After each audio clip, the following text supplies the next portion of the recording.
जैसे साहब एक जमाई जी ससुराल गए। कहाँ गए? जमाई साहब आए और ससुराल गए। तो वो जमाई साहब गए, कहाँ गए? जोर से बोलो। ससुराल गए। अब पहले सा साधन तो चलता नहीं था, पैदल गए लेने। अब ससुराल जाए तो खाली हाथ जाए तो ठीक नहीं लगता है। क्या करा? और जमाई साहब ने साहब अच्छे मार्केट में पचोर में अच्छे देखे केले। क्या देखे? है ना साहब, अच्छे अच्छे केले देखे। और कितना केला? 80 रुपया का केला लिया। कितना लिया जमाई साहब ने? जोर से बोलो रोहित जी, कितना लिया? 80 रुपया का। 80 रुपये के केले करके और ससुराल पहुंचे, बच्चों को दे दिए। बच्चों ने खुद, जमाई फूफा जी साहब आए, फूफा जी साहब सब खर्चा करो तो कौन नहीं पूछे साहब।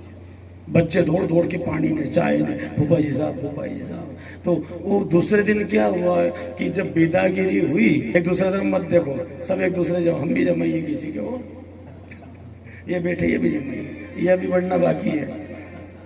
क्या कहा? जब 80 रुपया का खर्चा करा, बच्चे खुश हो गए, फूफा जी साहब आए, केला प्रसाद लाए।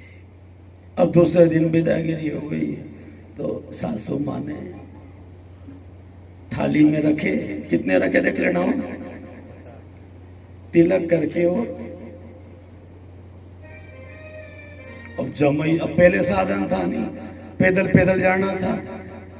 तो जमाई साहब का मुंह फूल गया, गुस्सा हो गए। तो उनकी घरवाली पीछे पीछे जा रही। क्यों? क्या हुआ? आपका तो बोल ही बंद हो गया। और जब से तो इतना बोलते थे, और तिलक होने के बाद तो बोलना ही बंद हो गया आपका। कोई घर पे भोजन पानी अच्छा नहीं बना, कि कोई प्रेम से नहीं बोले कि क्या हुआ बताओ तो सही। तो नहीं बोले जमाई साहब। एक बार तो बोलो, क्या गलती हो गई मेरे मायके में? क्या कहा? गुस्से में क्या बोले? तेरे मायके वाले कंजूस है। क्या कहा? तेरे मायके वाले कंजूस है। कि कैसे कंजूस?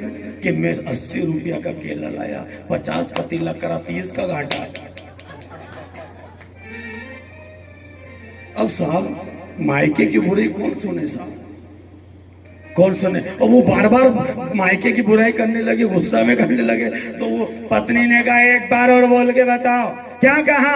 उन्होंने कहा, तुम्हारे मायके वाले कंजूस। तो पत्नी ने कहा, एक बात बताओ कि केला बेचने आए थे कि मुझे लेने आए थे?